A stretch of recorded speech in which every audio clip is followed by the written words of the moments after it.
Hey ladies. So it's ladies' night, the power of your clitoris. So, hoping you can hear the music. It's ladies' night. And I'm ready. I can't wait to share this with you. And so, as people come in, I'd love it if you could give me a wave in the comments. If you could share where you are tonight.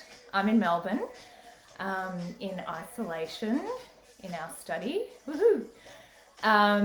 Yeah, and if you would also be willing to share, I get for some people this isn't the easiest topic to talk about and show up on, but if you'd be willing to share if you are new and nervous to this topic, or if you are curious but coy, and then otherwise you might even be confident and really connected.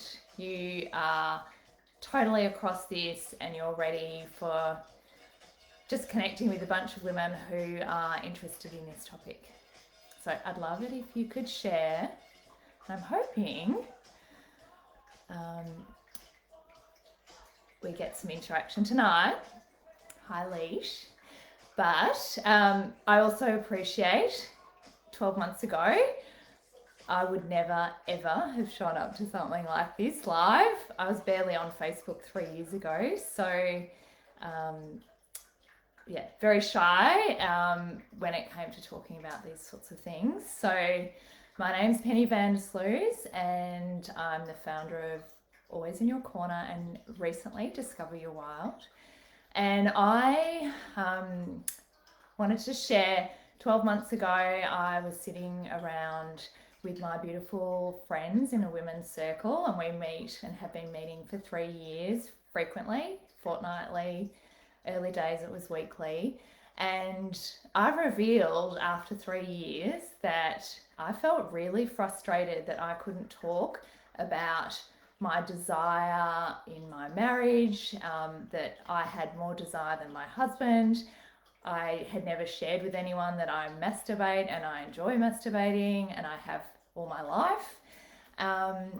And I felt a whole lot of shame that that was such a huge area of my life and I had never been able to talk to people about it. And I guess what it did is got me curious, is how is it that as a woman I wasn't doing this, even though I have close friends? And I went on a bit of a discovery path and learned a whole lot of stuff. And I was thinking, hang on, this is crazy. How can I be 40, now I'm 44, but at the time 43, how can I be a mother of 2 children? So I've gone through birth, I've dealt with obstetricians. How can it be that this information isn't readily available? I don't live under a rock. I'm highly educated. This is just crazy town. So I'm wanting to share with you tonight kind of the juiciest bits. I have been running these sessions on Zoom, so I do normally have slides, and being new to Facebook and wanting a bit of interaction, I wanted to try something different. So I do have slides here on a iPad, and what I will do is at the end put a link to a page on my Facebook, on my website, and you'll be able to download them, because I think they're a really great resource and beautiful pictures, because I want you to start talking about this. Hi ladies, I'm so excited you're here. Okay, so we're going to get started because I would normally run this for an hour, and I want to make sure that you can get back to your evening, hopefully within 30 minutes. Might push out to 40, but I will do my best. I do want to acknowledge the traditional owners of the land that we all meet on, wherever you are tonight or watching back on replay. Thank you. For me, it's the Wurundjeri Nation, and respect their elders past and present and emerging. So, okay, so as I was telling you, this is new. It's all this discovering stuff. I'm no expert in this area in the sense that I haven't studied this per se. It's really been Something that I'm very good at is connecting ideas and researching and connecting people with information and connecting people together who want to share that information. So I just wanted to say this information is readily available. It's from TED Talks and courses and discussions and all that sort of thing. So I hope it's of value, and I'd love it if you let me know in comments now or later if it's, or certainly connect with me, how you found it. So to get started, I just wanted to acknowledge you too. I think you're awesome that you're here. Oh, that's me nude. As how old was I? I was probably about 2. When I used to play wild and free and carefree.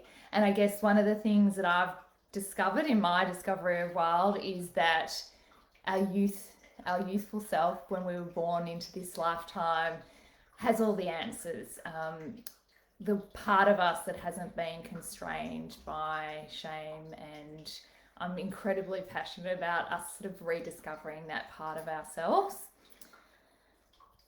And now I have 2 children and a husband, and I'm even more passionate about sharing it with women and the next generation. So I feel certainly for women in their sort of late 30s, 40s, we missed out on all this information. And maybe it's coming through now with the younger generation, but certainly our children need this information. And without us as parents and aunts and godmothers and friends and all that sort of stuff, sharing this with younger people, I think, the school system and our society is not going to do it. So it's up to us. So I'll share a little picky of my family. This is my husband Josh and daughter Miller and son Luca. So this is why I'm thinking that this is really important, and you'll have people in your life why this is important as well. So, here I'm going to change the slide. It's not on there. Anyway, okay, so I'm going to cover tonight what is the clitoris, because for so many of us, we don't really know. We certainly don't talk about it. I'm also going to talk about why it's important, why I've mentioned it's important because of our families, but I think on a global scale, as we are discovering a rise in the feminine, this is part of it. This is maybe an overlooked part, and a part that can't be overlooked, and could even explain why we are struggling so much to get our voices out there and our feminine qualities acknowledged. And then maybe some actions, things that you can do really easily to make a difference in your life and connecting with this powerful part of yourself. So if there are any questions, do please write them in the chat box. So obviously this is not an everyday topic, and the obvious thing is we don't see it, the clitoris, it's hidden. When we look at men, the penis is out there. It's really obvious. You can not only see it because it's physiologically out there, but in our society, boys, men are proud of their penis. That's something that they will happily talk about, show off. It's not something to be ashamed of, yet for us, it's quite the opposite. And there's a lot of kind of shame around and negativity around the word.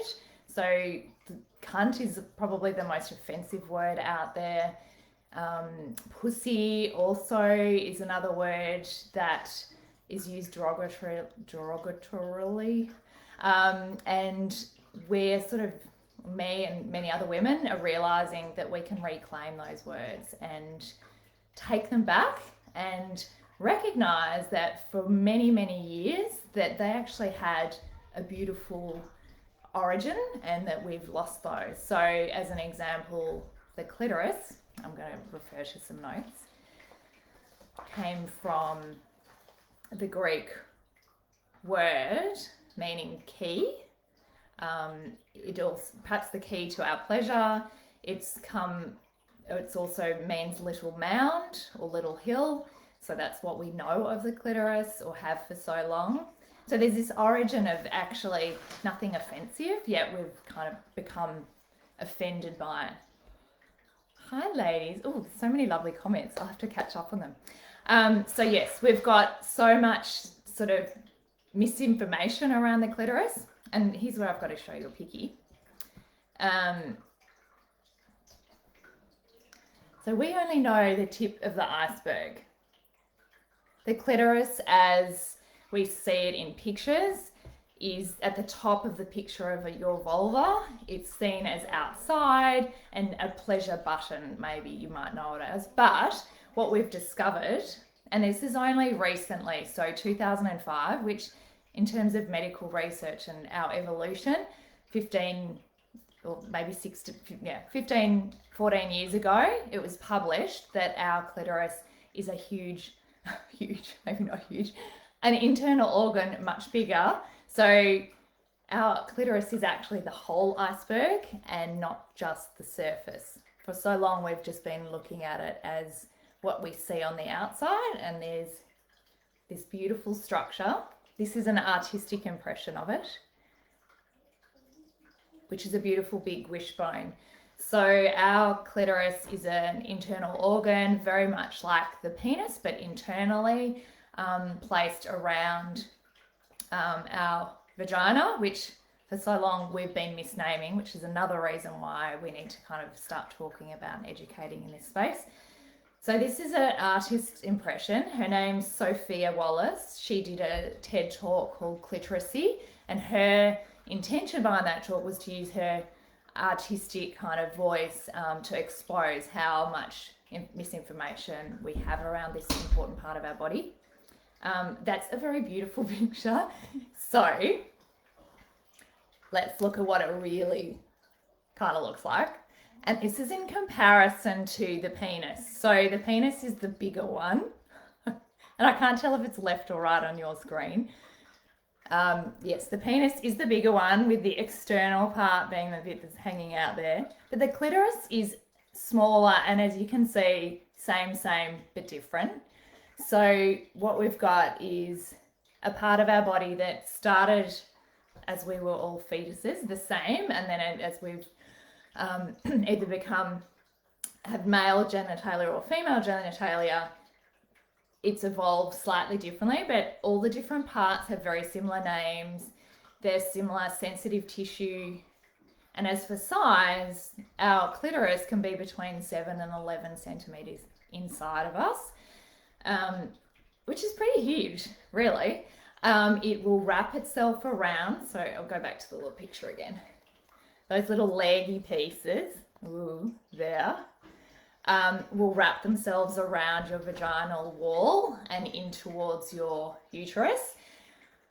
And I'll get all excited. And that is the reason why you have different sensation inside of your body that can be pleasurable, outside of the clitoris being so sensitive on the outside and so like a pleasure button and focused on in a sexual kind of stimulation situation or experience. When you've got internal parts of this organ being stimulated, that's when you'll also feel pleasure. So your orgasmic pleasure that you're feeling internally is largely because of your clitoris. And I think that was totally mind-blowing for me and news. Because for so long we've heard about the G-spot and, women who will be upset they can't have an orgasm because of vaginal penetration. But it could really just be that your clitoris and the way it's resting in your body, because it's individual, it's different sizes for everyone, just might be different to the person you're talking to. So nothing to be ashamed about. This is just an incredible organ that we've got in our bodies. And now it's for us to get intimate with it and learn about it and connect with it. I'm going to take a breath. I'm just going to read a couple of comments. So Steph says, boys and men also love to name their penises. Do we name our bits? You know what? That is a really good question, Steph. Because in actual fact, Betty Johnson, who some of you may have seen on a Goop episode about sort of female sexuality and stuff, she talks about in her workshops how important it is to name your clitoris or your vagina or vulva, the whole part. Pussy is kind of reclaimed in the book Pussy Reclamation as the whole area, and a name that we can proudly own, because there isn't really a name in certainly in a lot of cultures for our kind of whole feminine area. So you can use pussy, you can rename it however you like. Yeah, cool. So where was I? We were talking about the size, what we know. Okay, so one of the reasons why, and probably going now on to why it's so important that you get to know your clitoris, and we start to talk about this, is the kind of injustice of it all. So this is a little, have I got the picture right? How crazy and mapped up it is that we as a society sent men to the moon well before we discovered the clitoris and what it looks like anatomically. So in 2005, I brushed over this, it was a Melbourne neurologist. Her name was Helen O'Connell. She was the first one to do MRIs and get the shape kind of published. So everything's a bit skew-if, and I think what I'm realizing is so much of the information around our bodies isn't disseminated to women. The medical profession isn't given this information. There is still kind of petitions out there for this information to be put into medical textbooks. So scarily, there are practitioners out there who are being taught about our bodies without this full picture.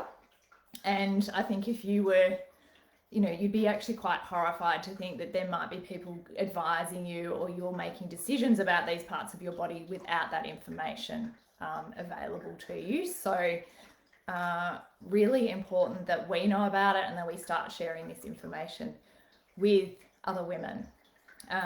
What else did I want to say on that? Yes, so the clitoris, I think for a long time has been also not talked about and shamed. There's societal reasons, so religion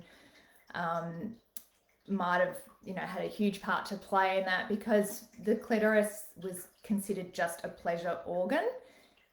It's 8,000 nerve endings, and the penis is 4,000 nerve endings.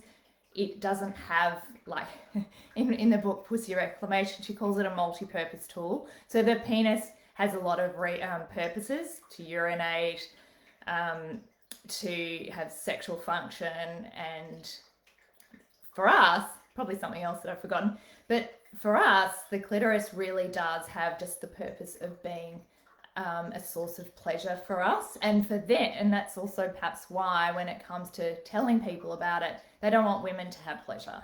To shut us down and not give us access to our pleasure is a way of controlling us and reducing our access to our power. When we're in pleasure, and this isn't just sexual pleasure, just any form of pleasure, joy, happiness, women can be unstoppable. So a really effective way to pull away our power and disconnect us from our source of power is to shut us down sexually, to stop us accessing this part of our body. So if we don't know enough about it, if our young generation aren't given this information because it doesn't have a reproductive purpose, so there's no reason for a mum and a dad to sit down with their child or daughter and explain how to have pleasure. Especially if they find it awkward, they wouldn't even bother. Or in a school setting, they don't want women having pleasure and encouraging any sexual exploration, so it doesn't happen. So another reason why we need to get interested in this. The clitoris is basically our access to, it's like a switch, a turn on, an ability for us to quite quickly access good feelings. So we can even pause right now. Why don't we all do it? Because I need to have a break, a breather, pause, think about your clitoris, think about that part of your body, put some attention in that part of your body, or you could put your hand over or on your clitoris, underneath your clothing or on top of your clothing, whatever it is, and check in and ask her, how are you feeling right now? Is this embarrassing for you? Does this turn you on? Like, all these kinds of things are things that we can be doing at any point, any part of the day, and checking in. And it's a part of our body that we so often disconnect from. We live in our heads, we walk around thinking and analysing, and our whole world is very masculine. And this can be a part of our body that can draw us down to our root chakra, to the energetic center of our body, our womb space. So for us right now to connect in and ask her how we're going. And do feel free to write in your comment how that is. I've had women say it makes them feel kind of switched on. They feel really alert and alive. They can feel like ready to go. This is exciting. Basically, it's a button for us to, or a switch. It is a button, but it's an internal one too, for us to access incredible toolkit of natural drugs. So it's not even a toolkit, it's a medical kit. Oh, I've lost my spot. Here we go. So, just talking about how this is giving us a natural high. When we want to snap out of a funk, when we want to shift our power and give ourselves an injection of something amazing, if we connect into our clitoris, and it doesn't have to be, like I said, a very physical sexual thing, it's just a sensual thing, noticing her. What does she feel like? What is she trying to tell us? We can then start to turn on and our physiological bodily functions that will give us access to chemicals, which are dopamine, oxytocin, and opioids. So, I mean, I think that's just freaking genius. We don't need to go to a headache pill. We don't need to go to artificial drugs. We've got our own natural source of them. So dopamine is something that we can get it's a feel-good drug. So a feel-good hormone. So we can get that taking cocaine. We can get that binge shopping. We can get it gambling, but we can also get it by connecting in with our body and switching on our clitoris and our pleasure through, and that's a whole nother conversation, but we're first of all talking about how we can connect with our clitoris. So when we have dopamine, we feel confident, we feel focused, we are creative, we trust ourselves, we're sociable, we're opinionated, we're difficult to manipulate. We feel good about ourselves, our self-esteem is higher, we have initiative. So these are all things that we want when we want to be effective in our lives. So if you run a business, if you can access all of these are your desirables. These are the things that you want every day. Equally, oxytocin is our emotional superpower. So that's the thing that we get access to when we bond with our children. We get it from hugging and from connection. It's our love sort of drug. And then opioids are the blissful feeling that we can get. So I think we all can be clear that we would love access to all of these. These are like our ideal lifestyle hormones. And if we can get those and more of those by just switching on to something in our body that for many of us we're disconnected from or shamed about or not talking about and understanding, or even, and I just want to make it really clear, this is not about having to have a partner or a lover who does this for us. This is completely about a relationship with our own body and understanding and feeling into our own body. That's it. That's the first step. Absolutely, if we know more about our own body, then we start to get into the place where we can be empowered to have mind-blowing relations with other people. And that's, yeah, let's start with step 1 and then we can go to step 2.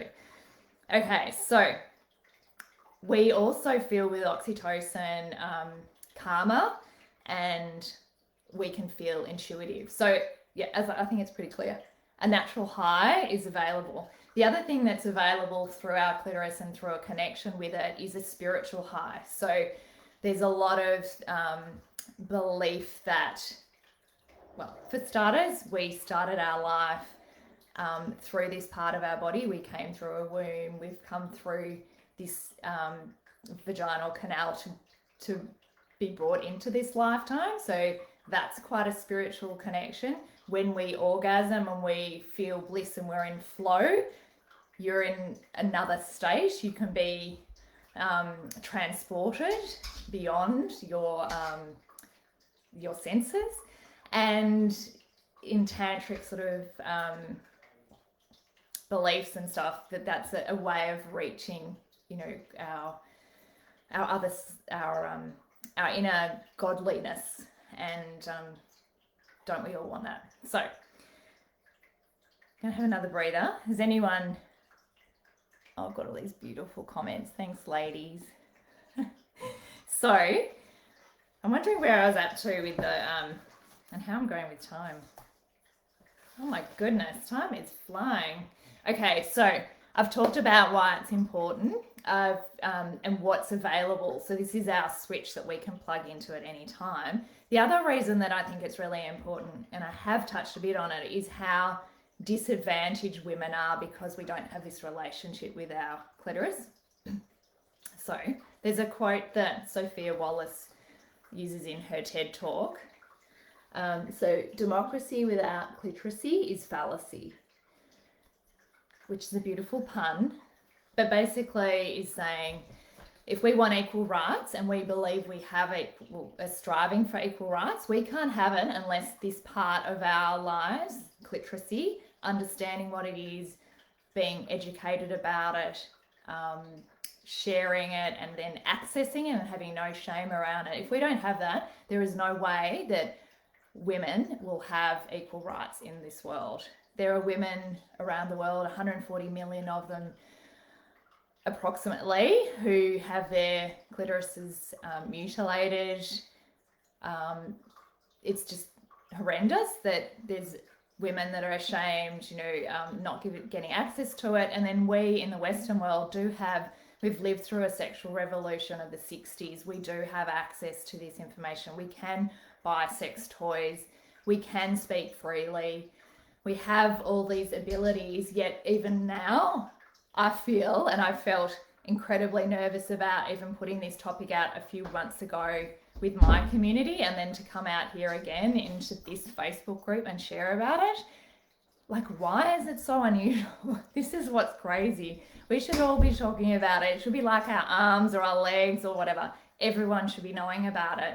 And then if we as a, you know, we're not even a minority group. We are probably the majority. I think we're 51% of the world's population. Yet we're being fed outdated information. It is available, but it's not talked about. And this is the thing that I think is really important. So the other bit is, our education system. It's outdated.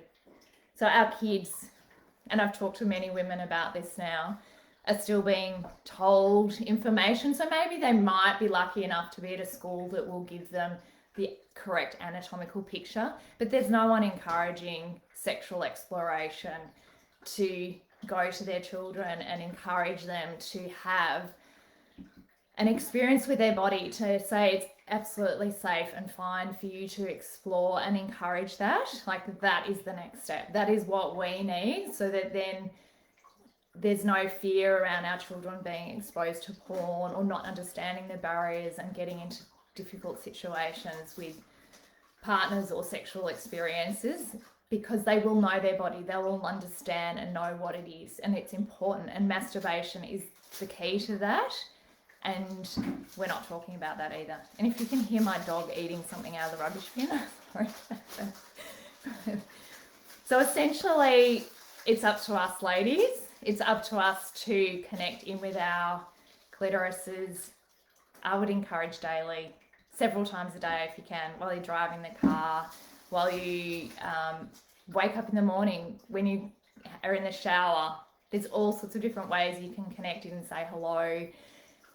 That would be my first step for you, is to do that. If it's something that you're already doing, could you be talking about this more? Is there someone else in your life who you could share this with? It might be a good friend that you've never mentioned this to. It could be your mum. I don't mind. Yeah.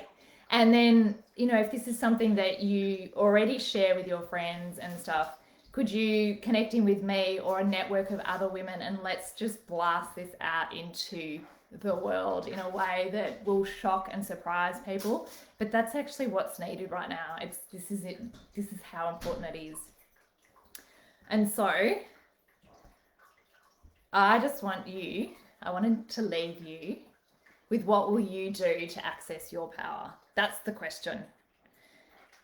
I will send you a link so that you can get access to these slides if you do want to share them with someone, because I think it's the visual of, holy moly, I didn't know that, or it's much easier to share this with people. So as an example, in the last few weeks, I've transformed it for myself, is I've shared this with my children. So I've got a 14-year-old boy, an 11-year-old girl, and I actually tell them now what I do. Like a few weeks ago, they said, what are you doing tonight? I'm like, I'm about to go and share with women all about orgasms. And I wasn't afraid or ashamed about telling them about that. They go, cool, Mum, I hope you're having a good time doing that. Then you can see my dog in the background. Then, you know, a few weeks ago, I actually showed them the slides that you can download. We sat down, and it was such a beautiful conversation because we started to talk about what they've been told and what they're interested in. And I wouldn't have had that had I not sort of had the confidence to start talking. So my other suggestion would be to connect in with women who are willing to talk about this with you. I certainly am, so you're most welcome to reach out, talk to me, but start the conversations going. Anyway, you can see I'm passionate about this. I will talk for a long time about it, but that's really the guts of what I wanted to leave you with tonight, that this is something incredibly important. If you don't have a relationship with your clitoris, please begin to have a relationship with your clitoris. There's lots of resources which I share on my website, or I share in my materials, so there's no shortage. If you haven't seen the Goop episode, have a look at that. It's on Netflix. And thank you so much for being here tonight. I hope it's been helpful and useful, and I will love reading through the comments. Here I am saying please write comments, and then I have no time to do it. I'll quickly have a look if there's any questions. Oh, it's so lovely to see you all here. Thank you. Oh, so beautiful. How is the clitoris connected to the G-spot? Is it all about nerve endings? Yes, it is. So basically, the clitoris has it weaves in around your vaginal wall, and it will also rest on the back of your anal wall as well. So any pleasure that you'd feel in your anal passage, as well as deep into your into your vaginal passage, you will have because of your clitoris. There is one other area that does have another nerve ending, and that's your cervix, and that is the vagus nerve. So that's another conversation, but just briefly, they've discovered through spinal cord patients who have lost feeling down into their vagina and clitoris and vulva, that they've still been able to have orgasmic experiences, and that's because they've got a vagus nerve which ends at our cervix. Again, this is all news to all of us, but yes, you can have experiences inside of you because of your clitoris. So we need to start worshipping her. She's amazing. So I think that's it. I'm going to say goodbye, good night, and I am so grateful for you taking the time to watch. Bye.